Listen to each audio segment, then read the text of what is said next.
Hello, everyone, and welcome to another episode of the NPC Dungeon podcast, where I, your host and game master for the time being, share DM and GM advice and tell the occasional D&D story. Today, I have another story prepared. This one's kind of short, and it's definitely more lighthearted than the last one in many ways, but it doesn't follow just one encounter. Instead, it's kind of a funny and strange sequence of events that I used to lead into an interesting quest line. So, what happened?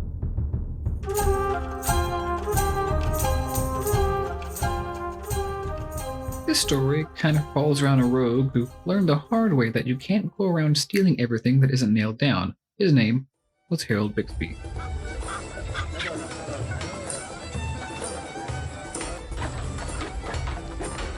He and the rest of the party, including a hunting dog that they took around with them, found their way to an underground market. And yes, it was literally underground. This place had a "you don't mess with me, I won't mess with you" kind of law. And there was a powerful wizard detective who oversaw it all in order to maintain order. There was no sense of morality in her law, just power. This place was nothing short of its own independent civilization, and the players decided to take up residence in a local inn run by a kindly old man. They would stay there, do little odd jobs for him, and swap stories until closing. However, it didn't take long, as it often does in these kinds of stories, for the party to receive a job from a shady figure which would require them to leave the underground market in 2 days. During the course of their preparations, they came across a blacksmith. They entered the shop for the first time, and their lives were changed forever. Before them stood a bulky, muscular man who seemed to be allergic to shirts. He was always a mess of sweat, with the most chest hair any of them had ever seen. But he did good work, so they bought some weapons and went along their way.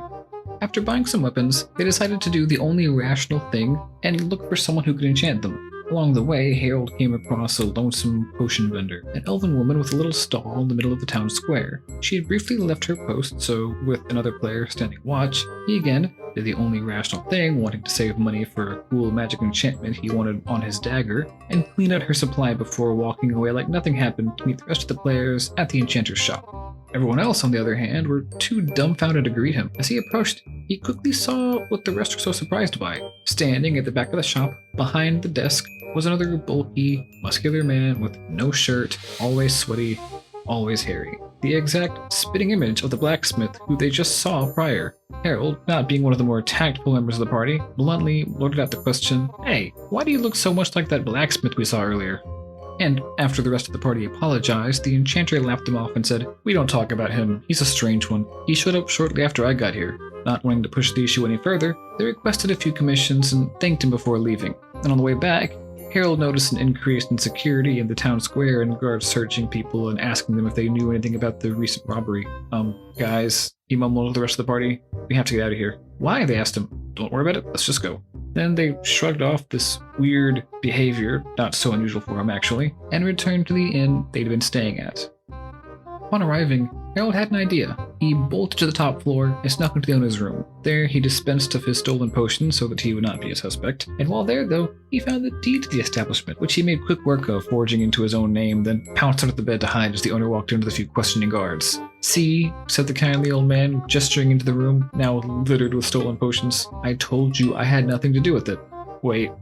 Yeah, said the guards. "You're coming with us." They took the old man out of the room and marched him off. Harold escaped in the chaos in time to merge in with the crowd that had gathered in front of the store to watch the strange spectacle. The rest of the party looked at him expectantly. "What? It wasn't me this time, I swear."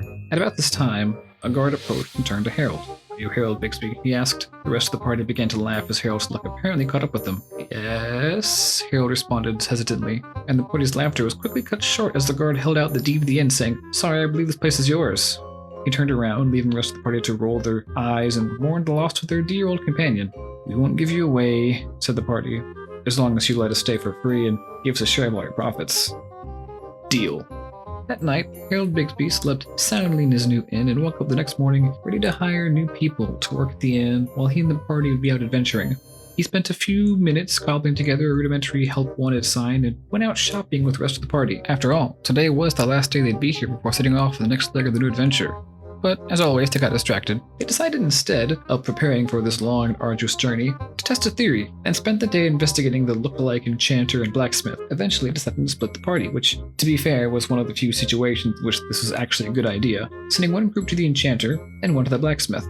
Seemingly corroborating their theory, when they reconvened, they found that only the enchanter was in the shop. So, congratulating themselves on a job well done, they decided to go back to the inn and rest for the remainder of the day. However, upon arriving, they found 4 individuals looking for work and answering Harold's ad. Grizzled-looking lizard-folk woman who they hired for security, muscular kobold who they sent away having more than their fair share of muscle-bound men recently, despite becoming a future party favorite, a young kid who they had accidentally frightened away, and none other than the very same shirtless, muscular blacksmith. As he identified himself as such, the party must have undoubtedly collectively thought to themselves, well, there goes that evidence. And despite all of that, he actually turned out to be a pretty decent cook, so they hired him. But Harold had other ideas. Hey, don't you have an enchantment shop to run to? He asked, hoping to catch him off guard. No, said the blacksmith. I'm a blacksmith. I just told you that, he said simply. But not one to be deterred, Harold offered him a drink on the house and said, surely you won't be needing that shop anymore if you come to work with us. And after a few more drinks, the usually cheerful blacksmith shook his head in despair after losing his shop in a rigged game of chance to the wily Harold Bixby. Give me my shop at nightfall, he said, downcast as he stumbled from the inn. I'll sign it over to you there. See you there, said a literally happy Harold. Come nightfall, the rest of the party decided to go for a walk while Harold strolled easily to the blacksmith's shop. The blacksmith greeted him, let him in, and closed the door behind him, motioning him to sit in the chair opposite his. But no sooner did Harold sit down than the blacksmith seemed to shrink and almost deflate into a scrawny, slimy doppelganger, his true form. Harold bolted for the door and tugged on the handle while his strength locked. But he had no time to try the lock as 2 shadowy hands grabbed him from behind, holding him in place. Harold cried out as the cold touch of the shadowy hand seemed to drain his very life, and the doppelganger went for a crazed attack, slashing out a hidden dagger at Harold. It cut through him, carving a wide gash in his side as he broke free of the shadow. But as he looked up, an inky darkness filled the room. Another blade found his way into his back. Outside, the party heard his cry and crashed through the door, their trusty hunting dog growling and baring his teeth. One of them raised his hand, shining a magical light to banish the darkness. Seeing that he was surrounded, the doppelganger pounced into a shadow in the corner and disappeared, but the party bolted outside, following the lead of their faithful canine companion. It led them down an alley and stopped short to nibble on a piece of meat the doppelganger had left behind. Too afraid to step foot back into the place, Harold decided that the inn was enough, and gave the blacksmith shop to 2 of his party members before retiring for the day. The next morning they all awoke one by one, and one by one fell victim to a magical sleep runes carved along their usual path. They reawoke in the office of the wizard who oversaw the area. She saw who really stole the potions, and she saw what Harold did with them and how he came about owning the inn. She agreed to keep the party's crimes secret if they did a job for her. Seeing that they weren't convinced, she added that a certain young boy they had turned away from their inn earlier that day was seen outside their new shop at the time they were attacked. It would be a shame, she said, if he was found guilty of such an attack. Then it all came together. The doppelganger, said Harold. He's yours. Not anymore, she confirmed. He committed a crime here just like you not so long ago. I told him to help me, and he saw that he had no choice. His job finished his contract with me. Now he's a free man. You wouldn't want to end up like him now, would you?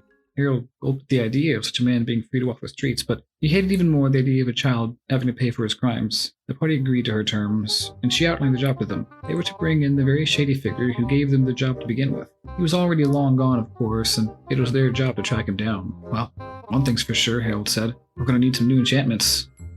Well, that's it. I hope you enjoyed the return of the legendary Harold Bixby, and I hope you found this story as entertaining as I did. As you might have noticed, this is actually the same story I referred to in my last episode, the episode on combat advice. But as always, thank you for joining me, and until next time, let's learn something.